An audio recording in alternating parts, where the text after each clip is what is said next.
Hello mga kaibigan, good day everyone. Hope you all well. For today video mga kaibigan, this video was late upload and it was been taken during May 20th, 2024.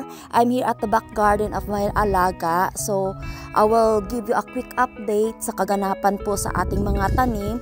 So actually mga kaibigan, this tomato I planted during May 20th. So I got 7 varieties of tomato here. Mayroon po tayong yellow tomato sun gold, and then 2 tomato sweet aperitif, and then I got 1 cherry tomato black cherries, and 2 beef steak tomato F1 buffalo steak. Ayan po mga kaibigan, itatanim ko po ito mga kaibigan, and then i-update ko kayo sa mga kaganapan. So mayroon po akong 2 plant pot dito, yung black and ricotta plant pots kasi malaki po sila. So i-refill ko lang po ng reuse compost soil na ginamit ko from last year. So i-refill lang natin yung grape plant pot dyan, and then may mga recycle decomposting product din dyan, or mga binalata na mga fruits and vegetable. Tapos, magtatanim po ako dyan ng 4 na plants, yung yellow and red cherry tomatoes po iyan. And then, sa ricotta plant pot naman, yung malalaking tomatoes dyan. Kasi nalanta na kasi ito mga kaibigan, kaya kailangan ko na talaga siyang itanim. So, please abangan nyo na lang po mga kaibigan yung mga kaganapan sa ating mga tanim, and then yung mga update dito sa back garden, yung mga tanim na pinagtatanim ko dito. So, maraming salamat po sa inyong lahat, sa mga kaibigan natin na walang sawang nagsuporta po. So, maraming salamat pala kay J-Vlog 19, and also thank you so much po sa ating kaibigan na si Amari Fernandez. Ayan, sa mga bago nating kaibigan, thank you so much. And God Repair, sila ni Journals. Ayan, more pa nating mga kaibigan, yung mga timbakbakan. Maraming salamat po guys. Please keep watching na lang po guys yung ating videos for today. Late upload na po itong mga kaibigan. So, ipakita ko sa inyong mga kaganapan at saka update nito kung yung ating tanim ay tumubo ng properly, masigla ba sila or not. So, ayan mga kaibigan, i-fast forward lang natin yung ating video kasi mahaba-haba din to yung ating video guys. Thank you for watching guys. At nakalimutan ko pala sa ating video mga kaibigan, after po nagtanim po ako ng 4 varieties of tomato dyan sa black plant pot, nagputol na din po ako ng tangkay, pinakadulo po ng ating tomato, and also sa ibaba po ng ating mga tomato dyan, tinanggal ko po yung mga dahon dyan.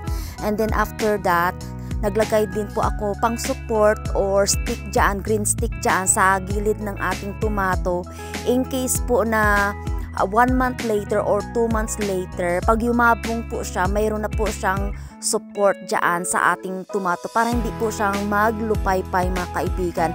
So ayan po, mayroon tayong stick dyan, nilagay ko na po dyan, and then tinalian ko na din po mga kaibigan. But ni-isa-isa ko pong tinalian yung ating tomato para po hindi po siya maglupay-pay, or in case na yayabong siya in the future yung ating tomato.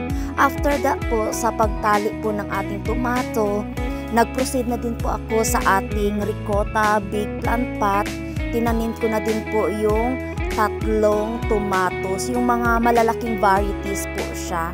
So, same procedure lang po yung ginawa ko doon sa ating first tomato plant na sa black plant pot, sa ginawa ko pong ricotta plant pot po mga kaibigan. So same lang po yung ginawa ko ulit. So maraming salamat po mga kaibigan, at i-update ko na lang po kayo in 2 months time.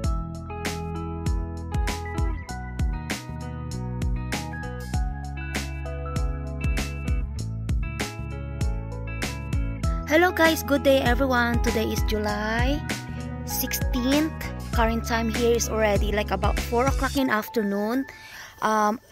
Kamusta po kayo lahat mga kaibigan? Ngayon ko lang po to i-quick update sa inyo yung tanim ko pong mga 5 varieties of tomato dito. I planted this one guys on May 20. So magdadalawang buwan na po siya nitong July 20 din mga kaibigan. So ito po mga kaibigan yung aking tanim. I-compilation ko lang po siya that day that I've been planted. Tapos, ito na po yung kaganapan dito mga kaibigan. Pinutol ko kasi ito mga kaibigan. And then, kinain po ng mga slug and snail. Ng mga siguro, it's been like a week or 2 weeks na tinanim ko to yung tomato ko dito sa back garden ni Alaga. So, ayan po mga kaibigan. Yung iba po ay bumawi po sila. At saka, nilipat ko po dito banda mga kaibigan. Supposed to be, dyan po yan siya mga kaibigan. Dyan po siya banda mga kaibigan. Nilipat ko dito banda, dito kasi ma-expose po siya ng more sunlight. Tapos, hindi siya masyadong nasasagi doon sa mga fern na tanim. At saka minsan kasi nadadamage kasi siya dahil sa mga dumi ng mga ibon dyan sa puno mga kaibigan. Ayan. So, ito lang po yung update natin mga kaibigan. Luckily, nakapag-recover po yung ating tomato dito na tinanim. May mga sumisibol na din po siyang mga flowers. Ayan mga kaibigan. So, ito po yung kanyang varieties ng ating tanim. Mayroon po siyang cherry tomato, black cherry. At saka, pareho lang yata po yung isa. Ito yung isa, yan. Beef steak tomato F1 buffalo steak. Ito, wala siyang antubo guys. Oh, ayan, namatay na. So, ito po, iba naman po ito. Ito siya ay tomato sweet aperitif and also tomato sun gold. Ayan. Dalawang red at saka dalawang yellow. Ayan po. Pero may flower na din po siya. Ayan. I'm so grateful na talagang nakapag-recover to yung ating tanim kasi namatay to mga kaibigan. Parang wala na talaga siyang dahon. Ayan, kinain talaga siya ng slug ng bongga-bongga. Ayan, luckily nakapag-recover po siya. They have enough sunlight and also they've been watered properly, and I also I refill more soil yan, compost mga kaibigan.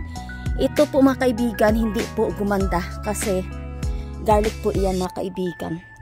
So ayan lang po yung kaganapan. May mga ano na po siya, may flower na yung ating tomato. Hopefully makapagbigay po ng bunga to sa atin. So ayan lang may share ko mga kaibigan. I-quick update po natin mga kaibigan. Ito din po yung aking strawberry. Ayan. 2 paso lang po siya mga kaibigan. At saka, nagsa-start din po siya ng runners. Ayan, kunin ko na po to bago to kunin ng squirrel. Ayan. Pero dito, marami po siyang bunga, maliliit pa. Ayan. Tapos ito din. Ito po mga kaibigan. Yan lang. Ilang piraso lang po yung bunga dito. Hindi katulad sa aming alaman, marami siyang bunga. So, ayan. Sa wakas, nakapag-harvest po tayo ng isang strawberry dito. At saka, maraming runners din mga kaibigan. Ang healthy ng dahon ng ating strawberry dyan. So, yan lang po may isi-share ko po sa inyo mga kaibigan.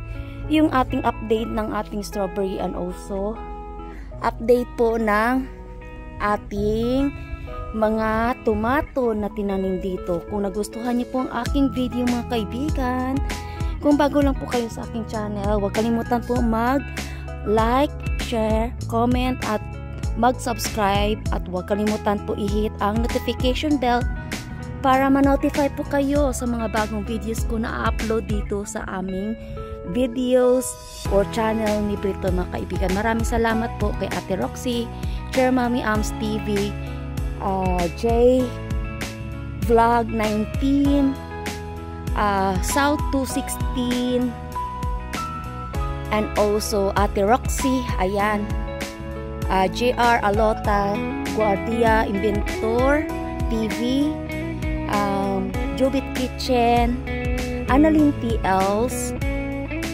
ayan mga kaibigan natin, Vilma Landicho Vlogs, Maria Variety Vlogs, ayan mga member natin. Maraming salamat po sa inyong lahat. At kay Sir David FP, and also mega shout out to Annalie Rodriguez, it's K1.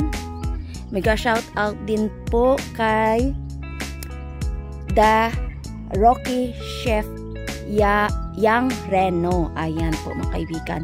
Mega shout out po sa inyong lahat. Thank you sa lahat ng mga kaibigan nating walang sawang pagsusuporta po sa aming channel ni Briton. Thank you everyone. God bless us all and keep safe always. Thank you for watching and bye for now. Bye!